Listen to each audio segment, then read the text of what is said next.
With my children. It's election day, and so they're home from school. You shut the door. Thanks for having me. Going to talk to you about a little bit about sleep. Yeah, this is all you wanted to know. It's probably not even close to what you wanted to know, but we don't have forever to learn about sleep.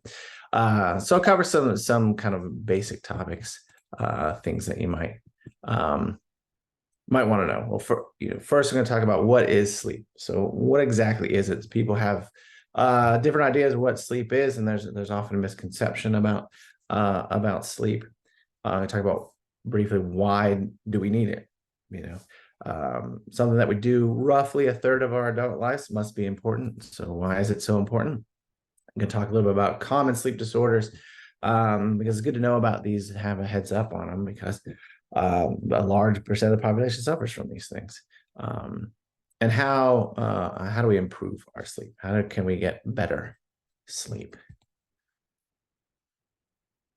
So what is sleep? Well, according to Alan Hobson, it kind of explains it best, that sleep is a dynamic behavior, not simply the absence of waking. Sleep is a special activity of the brain controlled by elaborate and precise mechanisms. So sleep is often considered, oh, my brain goes to sleep, it stops doing stuff. That is not true. It does a lot of things. It is a very active state, but it's a different state than the waking state. And there's two states of the brain, in sleep at least. There's technically three states of the brain: wake, non-REM sleep, and REM sleep. REM sleep is rapid eye movement sleep, or dream sleep, it is often called. So all adults enter into sleep through non-REM sleep. And non-REM is divided into three stages clinically. N1 and N2, these are considered lighter stages of sleep. This is the stuff that you're easily you go into first, you're easily woken out of. N3 is these slow wave sleep, or it's also called deep sleep. This is the more restorative sleep. This is the very deep sleep that's harder to arouse from. This is the sleep that your kids, if you have kids, get a ton of, and the whole world can come crashing down around them, and they don't wake up because they are solidly in this deep sleep. And then there's REM sleep. This is all, like I said, it's called dream sleep. You have a very active brain. On an EEG, electrodes on your head looking at it, this looks like an awake brain. So sometimes when you're looking at this, is this person awake or asleep? But one of the big ways to tell is they're paralyzed. So you don't have a lot of muscle activity. Your body is paralyzed during REM sleep, except for your eye muscles, because of the rapid eye movement, and your diaphragm, so you can keep breathing. But otherwise, your body is completely paralyzed. How much sleep do you think the average adult needs?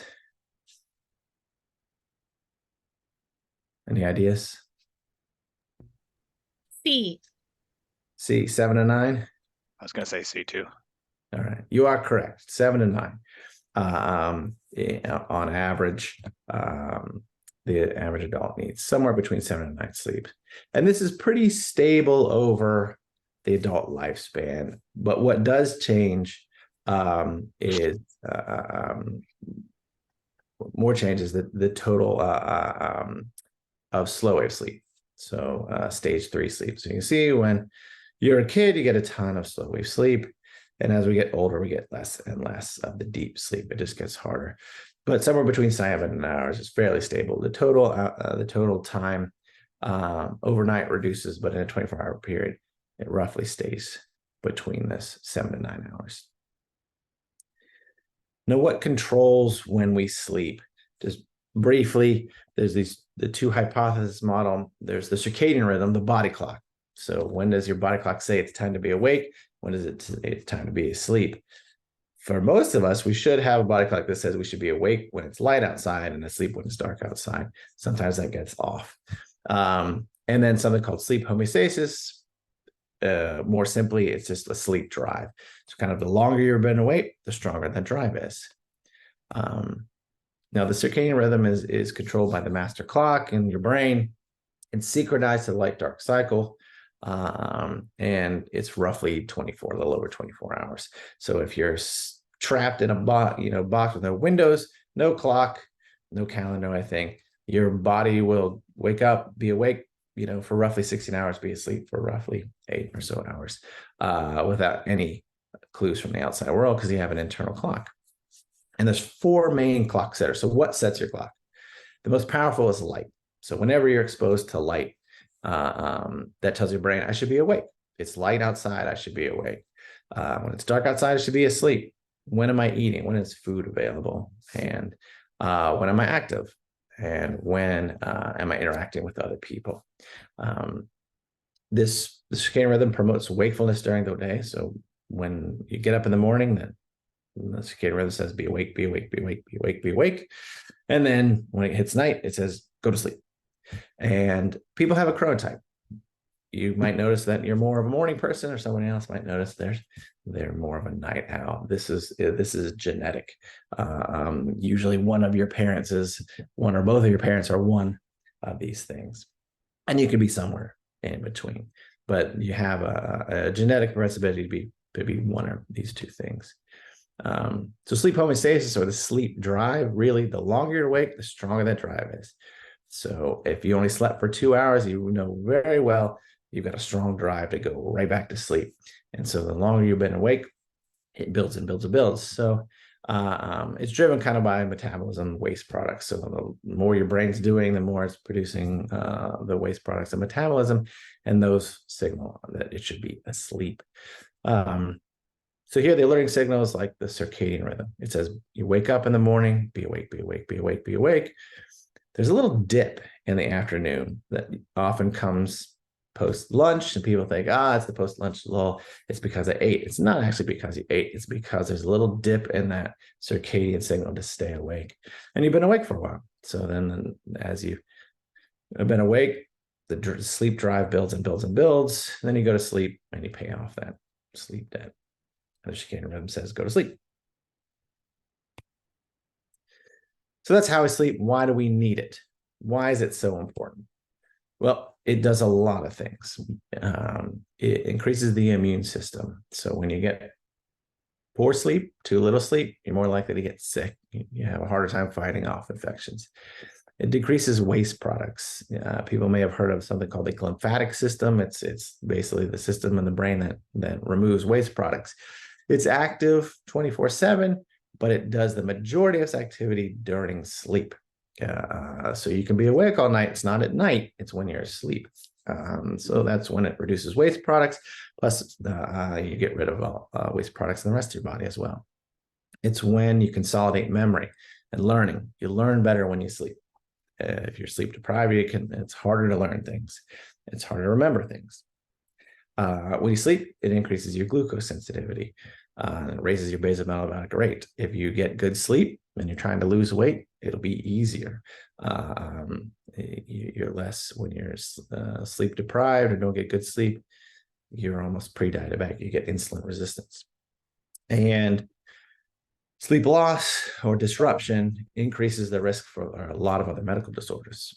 Stroke, heart attack, and cancer are just some of them. And here's some more. So there's a lot, not to scare you, but just to show you that sleep is very, very important to a lot of different systems in your body, and can affect a lot of different health problems. High blood pressure, if you're more sleep deprived, you're more likely not to live. You're going to not live as long. Increases your risk of dementia. Increases your risk of stroke. Like I said, glucose, you're more likely to be obese, more likely to get sick, get infections. Mood disorders. If you have depression, it'll make it worse. If you have anxiety, it'll make it worse. It can make you more likely to develop those two disorders. Risk taking. This is extremely true in adolescents. When they're sleep deprived, they're more likely to do high risk behaviors.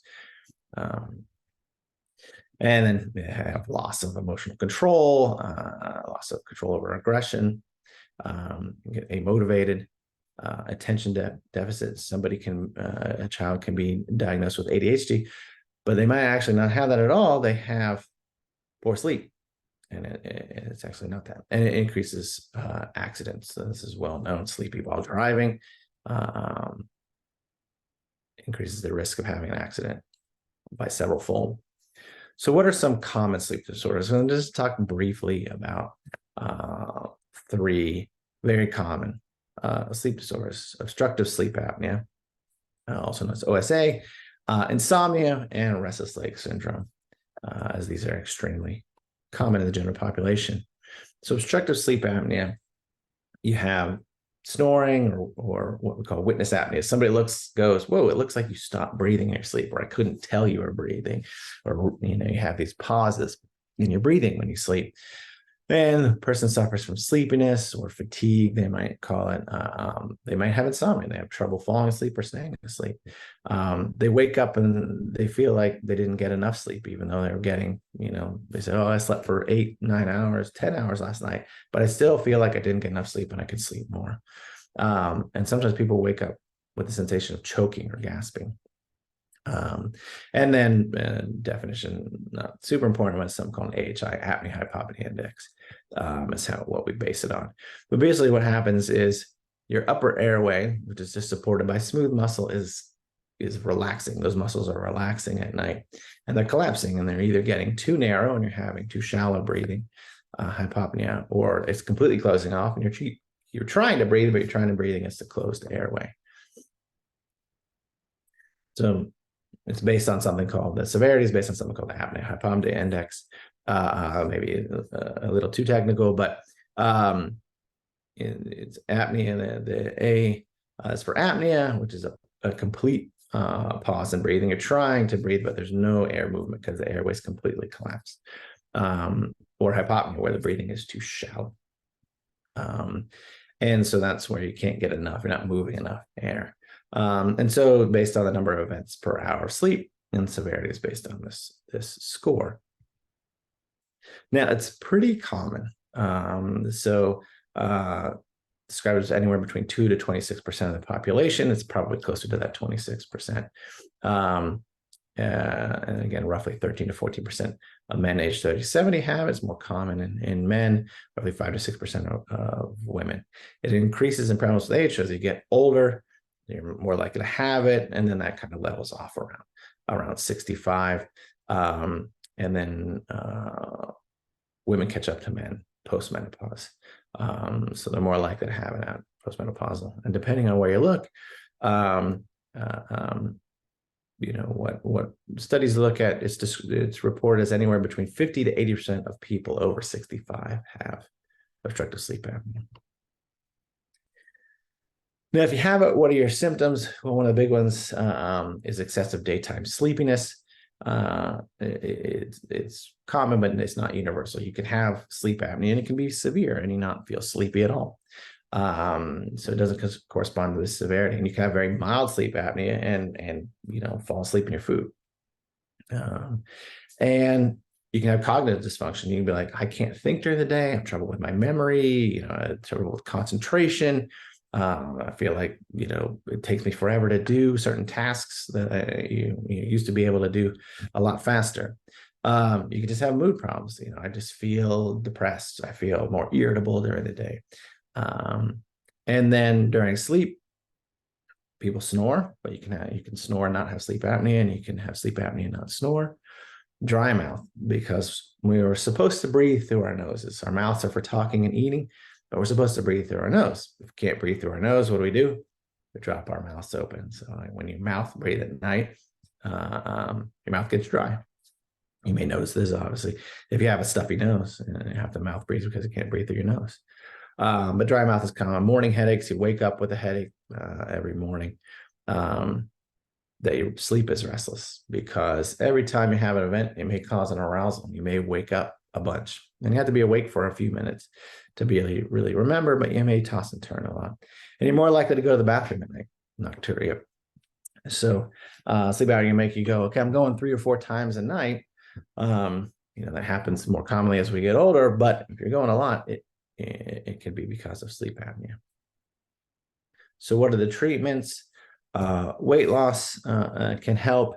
Treatment of nasal congestion can help, but really definitive therapy is PAP therapy, which stands for positive airway pressure So you may be familiar with CPAP, which stands for continuous positive airway pressure, or BiPAP with bilevel. That just gives you two pressures, one for when you breathe in and one for when you breathe out. That, a CPAP or a BiPAP is the best therapy, though really poorly tolerated, which is why there's other options. Because, as you can imagine, people aren't super thrilled about putting this on their faces.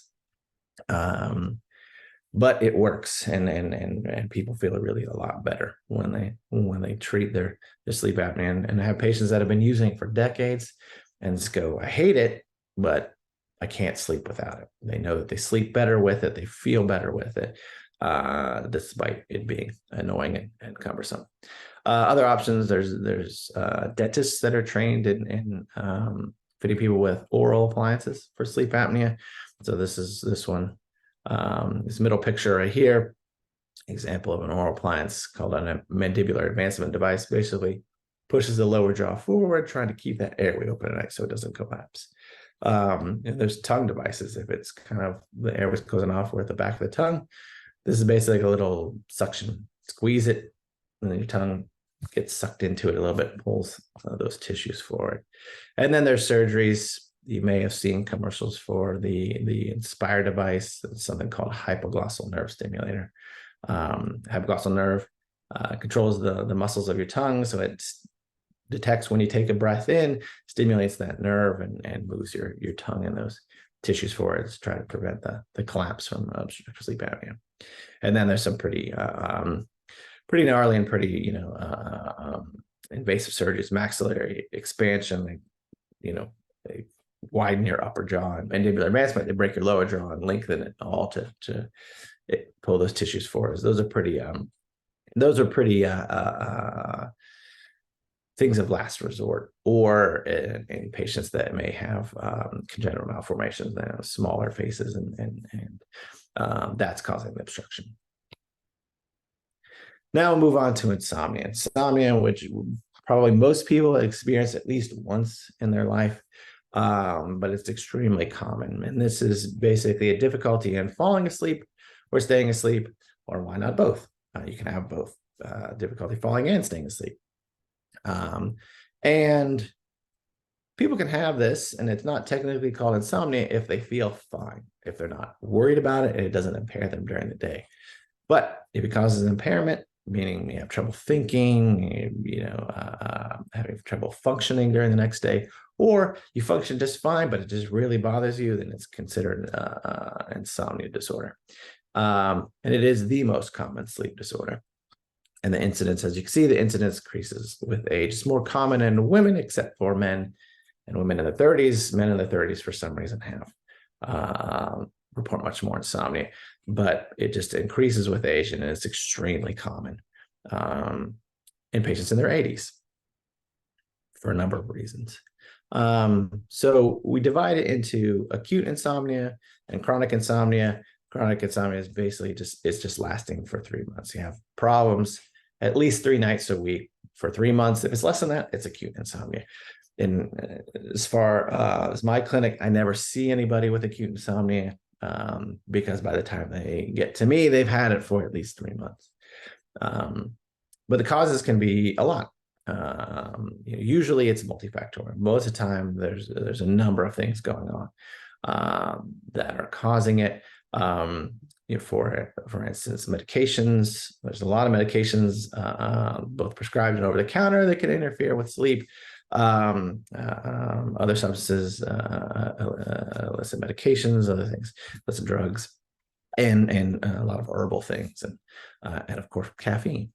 And then there's something called psychophysiologic. This is when there's something kind of inherent to you that makes you just more awake. And these people are hardly ever sleepy. They might get 4 hours of sleep per night, but even then, if they tried to lay down in the afternoon, they wouldn't fall asleep.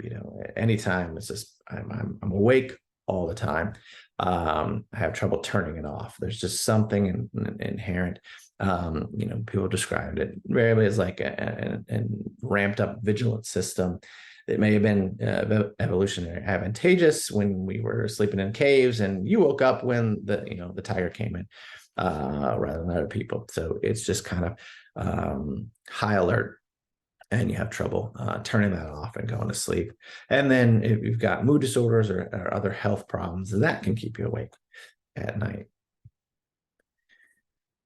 So the treatments are myriad, but the best treatment is cognitive behavioral therapy for insomnia. So it's a special kind of therapy, and it targets these cognitive things. So oftentimes people start off with some trigger, something happens, I have trouble falling asleep, and then it becomes a self-fulfilling prophecy. Oh, here's the part where I have trouble falling asleep. I'm going to lay down in it, but it's not going to work. So then you kind of get into this mindset of I'm not going to sleep, and then you go, well, while I'm awake, I might as well be productive, and that keeps you awake. And so it targets that psychological kind of mindset about sleeping, any behavioral things that aren't conducive to sleeping, and some cognitive factors about sleeping that perpetuate the insomnia. And these include sleep hygiene. So that's, and we'll talk about it later, making sure you've got an optimal environment for sleep. Stimulus control, if you watch the news before you go to bed and the news really upsets you, guess what you shouldn't do right before you go to bed? Watch the news, or I'm going to watch a movie. I'm going to get really, excited about this. I'm going to be really into it and not be able to fall asleep for a while. And then something called sleep restriction, though I prefer to call it a sleep window. And that's actually shortening your time in bed, only giving you so much time to get sleep. If you're in bed for 10 hours, but you're only sleeping for 5, you don't need to be in bed for 10 hours. So shortening that time. It is the recommended treatment, it is the guideline recommended treatment, and it's the only one that has long-term success, which is important to know. Out a year, the only thing that still works for insomnia is cognitive behavioral therapy for insomnia. The medications, which are mostly hypnotics, benzodiazepines, or something called benzodiazepine receptor, drugs like Ambien, Lunesta, Sonata, Belsomra, et cetera, they are not successful long-term. In all the studies, they don't work past a year. Most of them don't work past 6 months. And these drugs are associated with the development of dementia, so they're not good long-term medications to begin with.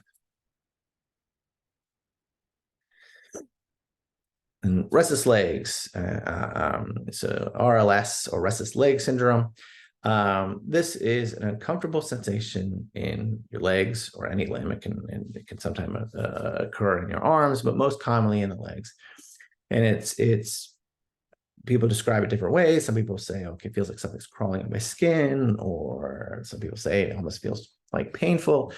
But really, the big thing is an urge to move them. If I keep them still, it's going to drive me insane.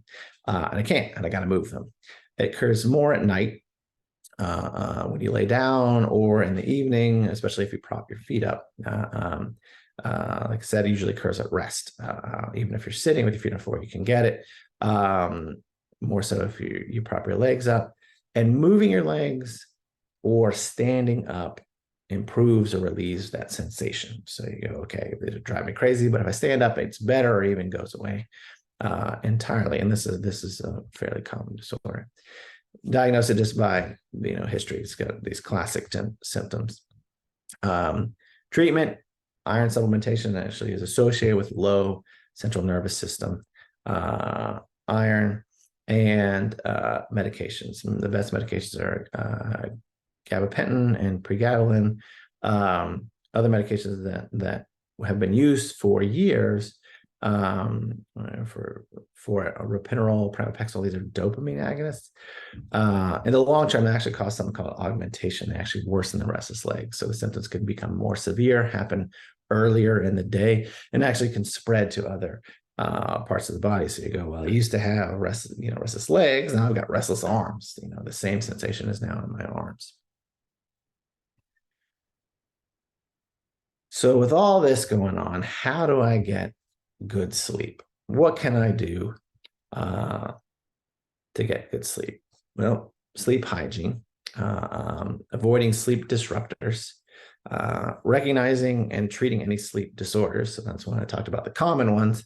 And then recognize that we're bad at judging sleep deprivation effects. You go, you know what? I got 5 hours and I could function pretty well.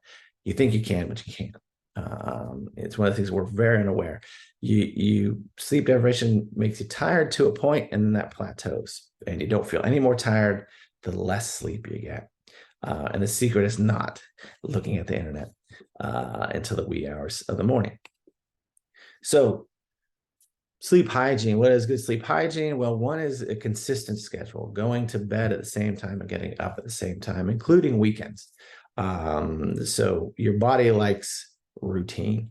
The body clock likes routine. So it likes to go to bed at the same time, getting up at the same time within, half an hour. So if you need a little bit, sleep in a little bit more on the weekend, that's fine. But, you can't sleep in, you can't stay up 2 hours later on the weekend and sleep 2 hours later. And you need to get enough sleep. Again, that's 7 hours, 7 to 8 here I put, but whatever that is, at least 7, though most people need more. So you want, before you go to bed, what do you want to do? Well, you want to disengage 1 hour before bed. So that means turn off the TV, stop looking at your phone, stop looking at your tablet. One, you don't want that light shining on you. Our screens, computers, phones, tablets, when they're inches from our face, and they produce the spectrum of light that it uses the strongest signal in our clock, in our body clock. So you're basically just blasting your eyes with a bunch of bright light that your brain goes, oh, it's light outside, maybe I should be awake. So you want to turn things off. You want to do kind of wind down stuff, get ready for bed, do something calming,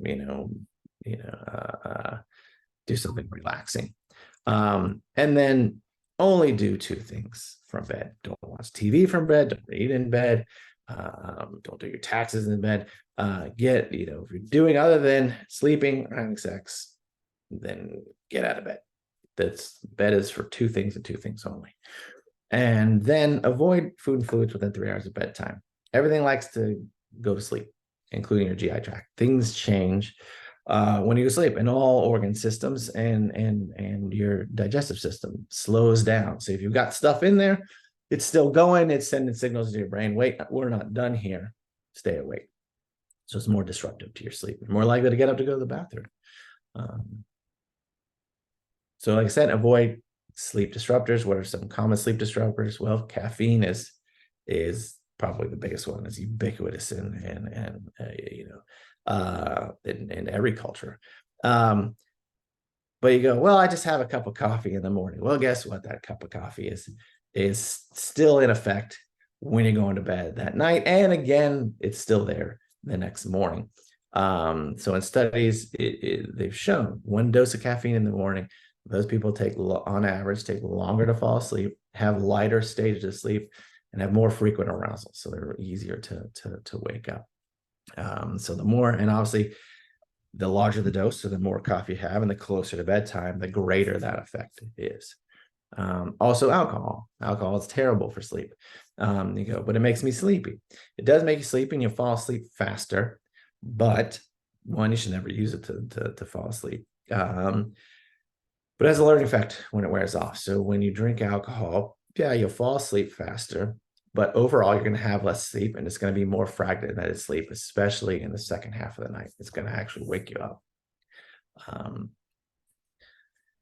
Pain, obviously, that's hard to avoid sometimes, but if you can get it under good control, that'll help you sleep at night. If you have any anxiety, depression, make sure you treat that. It's like any other medical disorder. It needs to be treated. It'll interfere with your sleep, and as you get better sleep, your mood will get better. As your mood gets better, you'll get better sleep. Treat any medical disorders. If you're having bladder issues that are keeping you awake at night, it might be time to go see a urologist. Make sure your asthma is well treated. Asthma attacks and exacerbations are common at night. Make sure your diabetes is well treated. You don't want to be hypoglycemic in the middle of the night. That can wake you up, disrupt your sleep.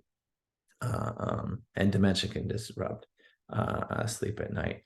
There's a lot of medications, some antidepressants like venlafaxine, brand name's Effexor, can interfere with sleep, kind of wakes you up. Fiorset is a medication that some people use for headaches. It actually has caffeine in it, so it can wake you up. And then all the stimulants, like for ADHD, Ritalin, Concerta, Adderall, those things, just to name a few.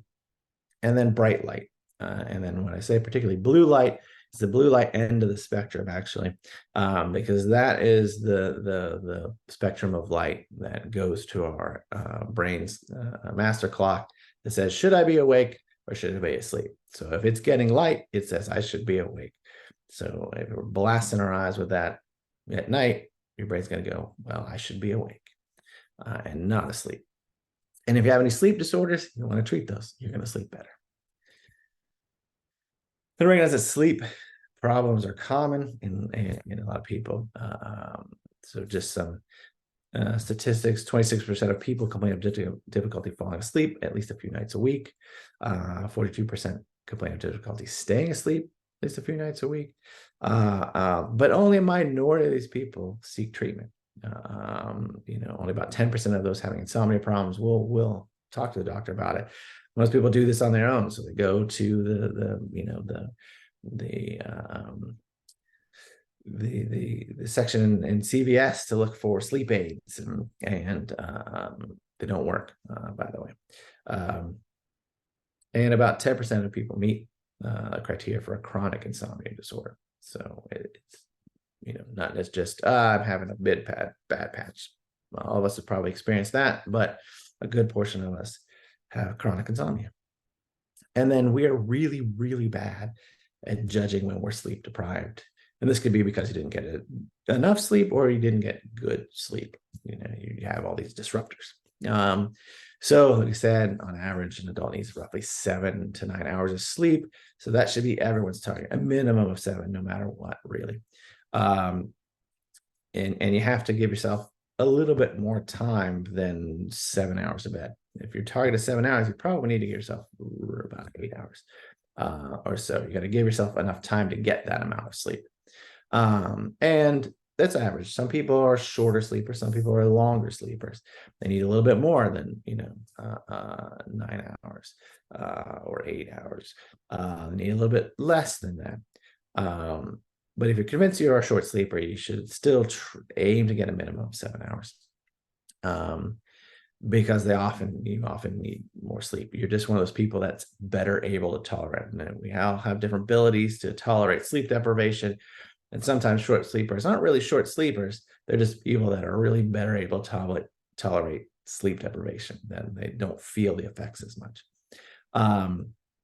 And in chronic sleep deprivation, so you're perpetually not getting enough sleep at night. Like I said, the subjective sleepiness increases a little bit and then plateaus. So it only goes up to one point. It's not going to you're not going to keep getting sleeper with the less sleep you get. But when we formally test this, people's performance plummets with each hour of sleep loss. So when you restrict somebody to 4 hours or 6 hours or 8 hours in bed, not sleep, just 8 hours, you get 8 hours in bed at night, then you can tell that this person isn't performing as well. And when you have chronic sleep deprivation, guess what? So if you go, okay, I'm sleep deprived all week for work. I've got so many things to do. I stay up every night super late, and then I get up every morning super early. So I'm sleep deprived all week, but I'll make up for it on the weekend. That it doesn't work that way.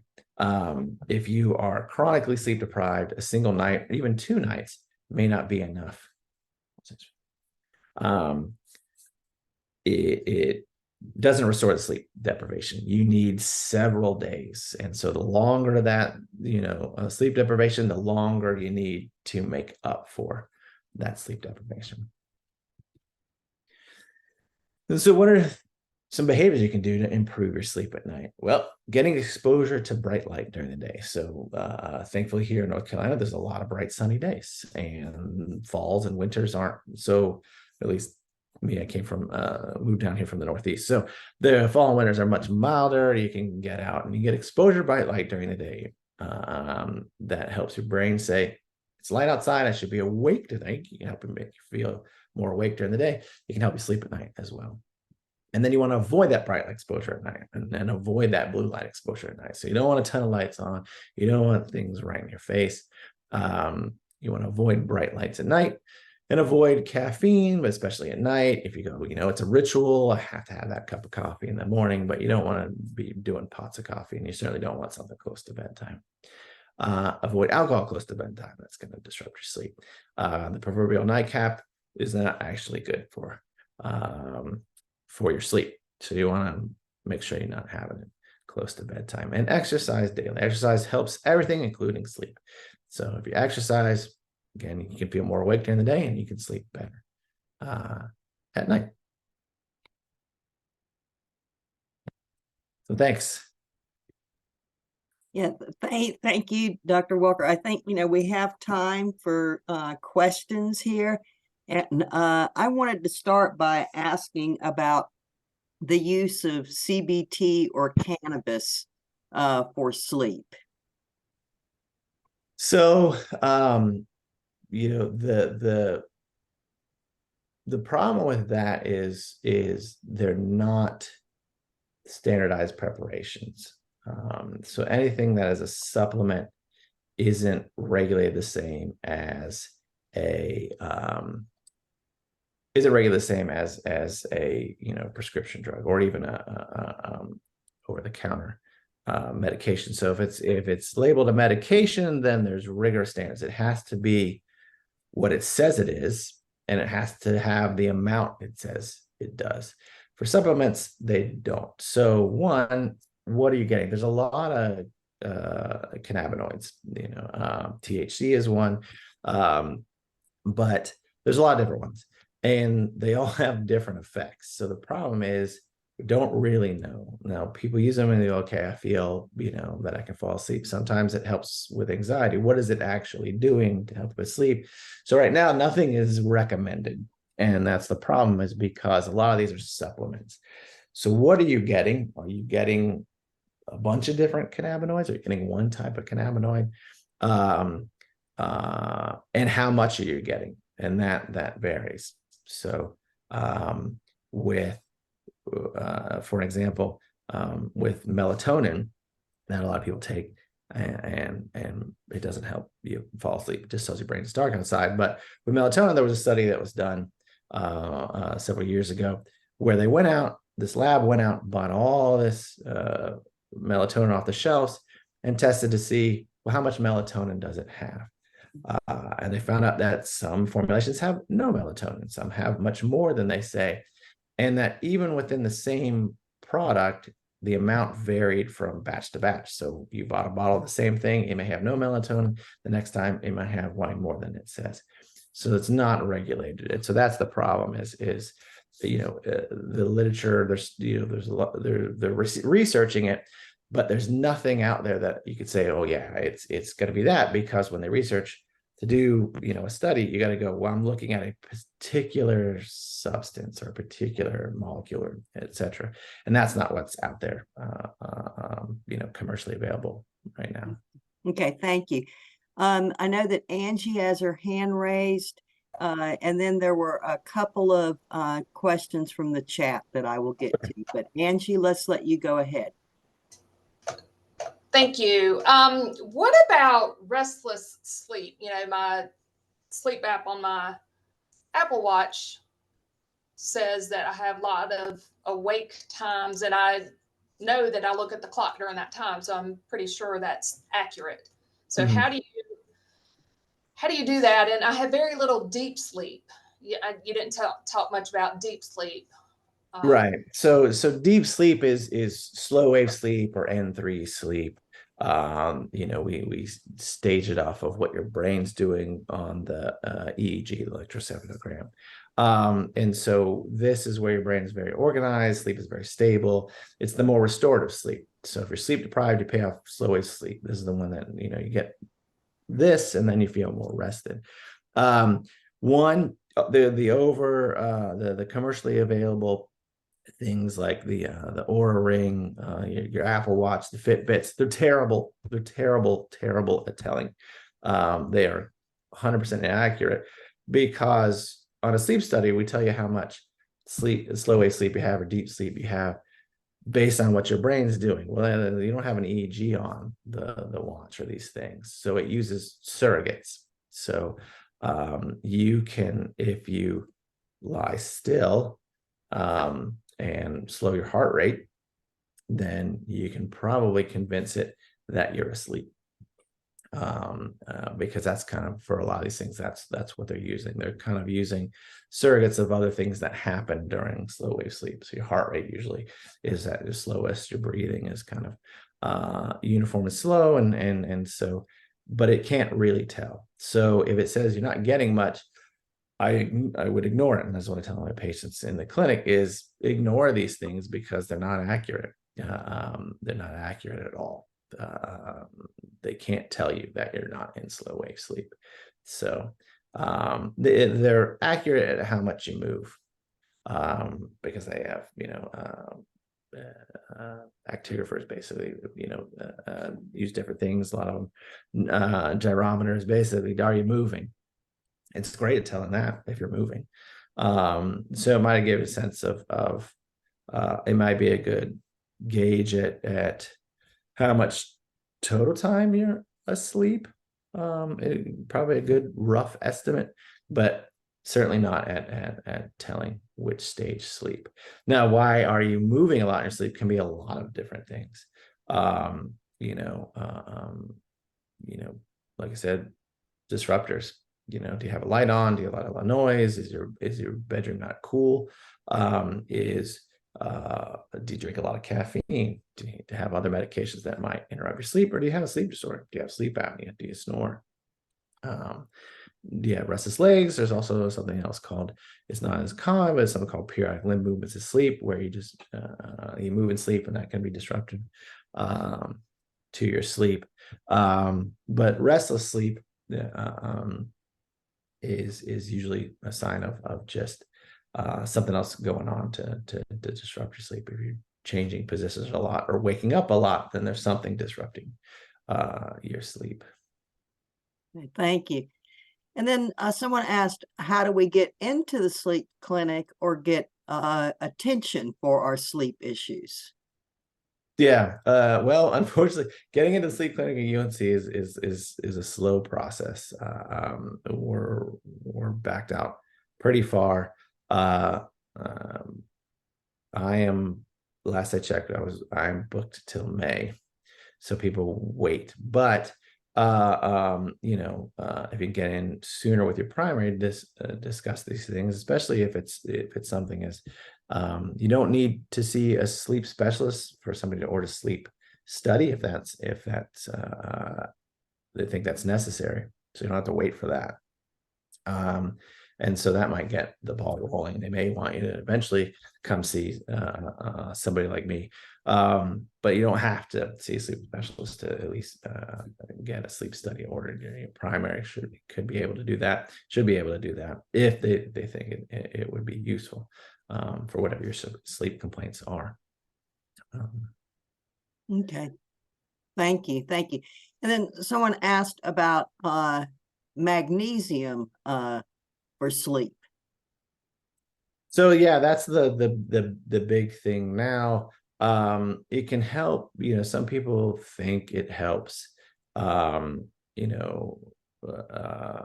some evidence to show it helps with restless legs or something called periodic limb movements. Some people think it helps with melatonin production. And as part of magnesium is part of the melatonin production, so I think it might help with sleep. Doesn't really help with insomnia.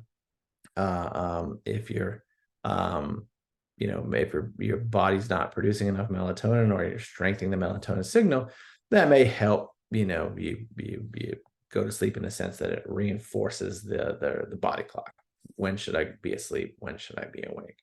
And that's what melatonin does. Melatonin gets released when light becomes dim outside. So something called dim light melatonin onset happens roughly. So when it starts to be released, that happens roughly an hour and a half, 2 hours before your circadian bedtime, and then peaks around 2 hours or so after your circadian bedtime.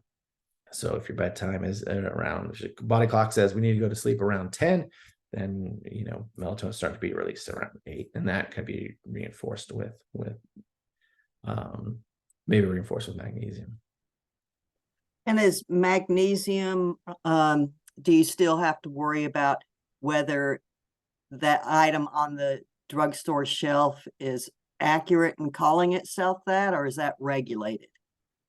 Yeah, again, worry about all these things. I don't know if anybody's looked at magnesium like they've looked at melatonin, but yeah, if it's a supplement, you don't know how much magnesium again, and you want to make sure you get the right formulation of magnesium. You don't want magnesium citrate. That's just going to make you go to the bathroom. It's just going to give you diarrhea. So you want kind of the absorbable forms. So magnesium sulfates will form, but most of the ones in the vitamin section where you see vitamin C, magnesium, calcium stuff, that formulation of magnesium will be one you can absorb. And yeah, you're just going to have to assume that it has the amount of magnesium. But you don't need, wouldn't take more than, when I, recommend people take it, no more than 400 milligrams a day, because, eventually you get to a point where your body can't absorb as much magnesium. You're going to give yourself diarrhea. Okay, thank you. And then someone asked, how can I help my kids with sleep?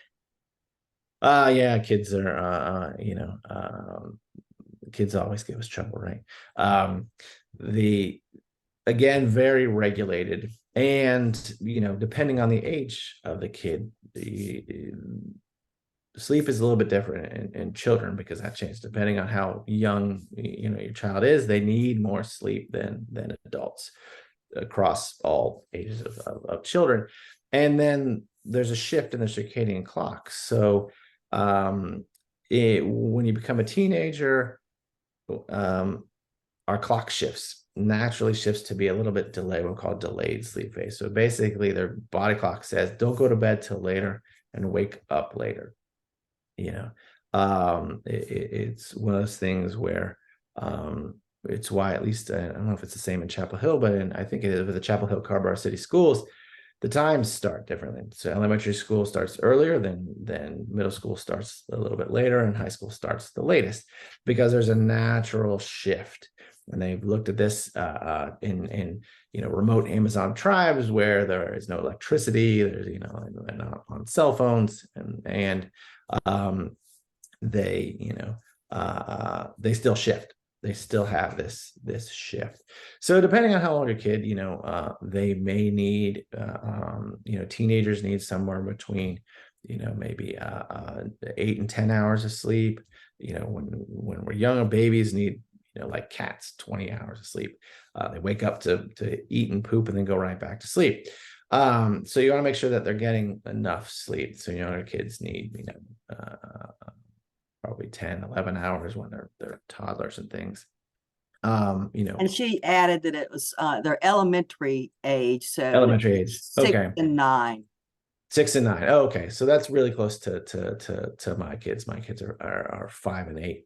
And so, one regular schedule, making sure they're going to bed at the same time, getting up at the same, roughly the same time, and getting enough sleep. So my son 100% needs, about 10 hours sleep, 9 to 10 hours sleep. So we make sure he gets that.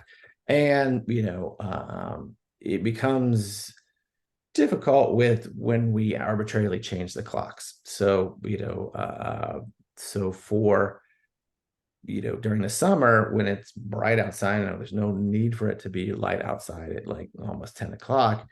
You really got to like black out the room. So, blackout curtains, darkening the room, make sure it's not light, because they're going to really respond to light. Well, it's light outside, I should be awake.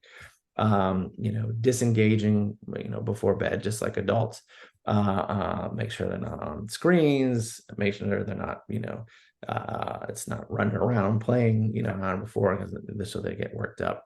It's getting ready, sometimes baths right before, nice warm bath before bed, or shower, just some quiet reading time, and then, getting them into bed, very ritualistic, kind of doing that and getting up at the same time. The clocks have shifted again. Maybe it's getting bright too early. So again, same thing, dark curtain. So it stays, dark so they're not getting up too early. Thank you. And so someone asked if you support using earplugs and blindfolds to help sleep. Yeah, if you're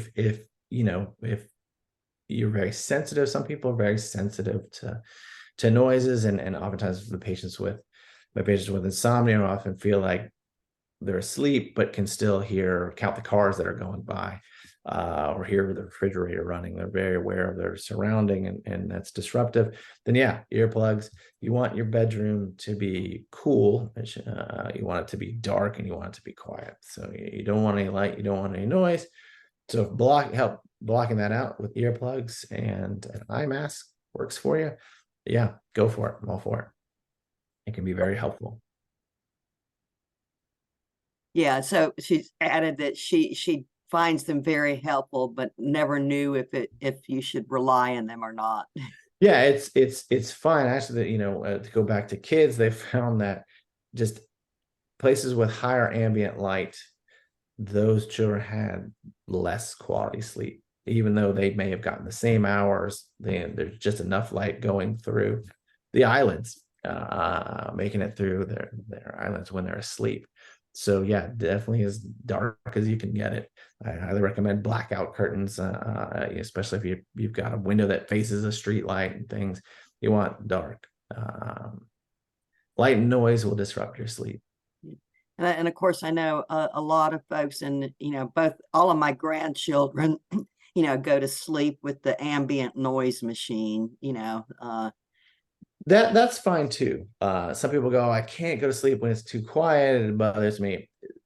What you don't want to do is go sleep with the TV on, because as you're well aware, there's flashing lights, the volume changes, sounds change, there's all kinds of stuff going on.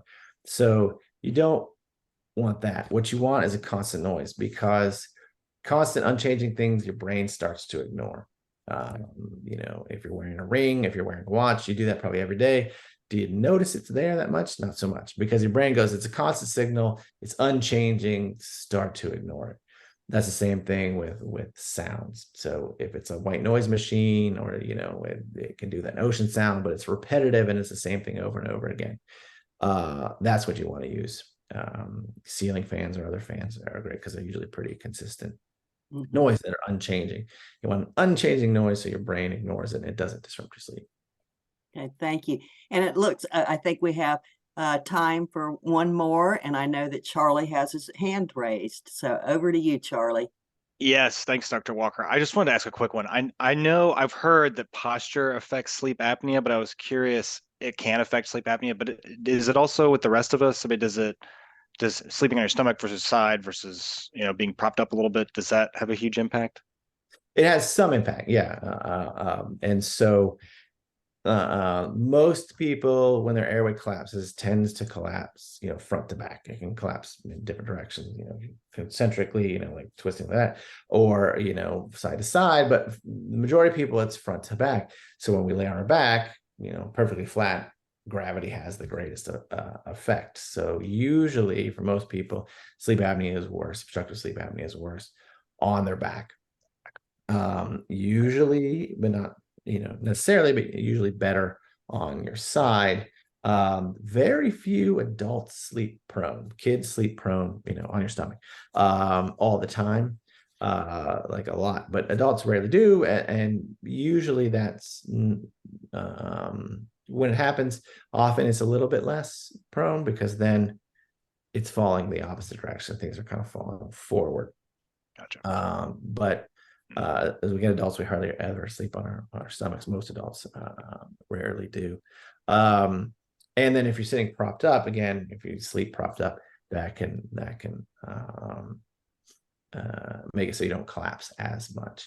If you really have, If you've got kind of borderline mild, obstructive sleep apnea, sleeping only on your side or sleeping popped up might be enough to kind of get rid of it. Okay.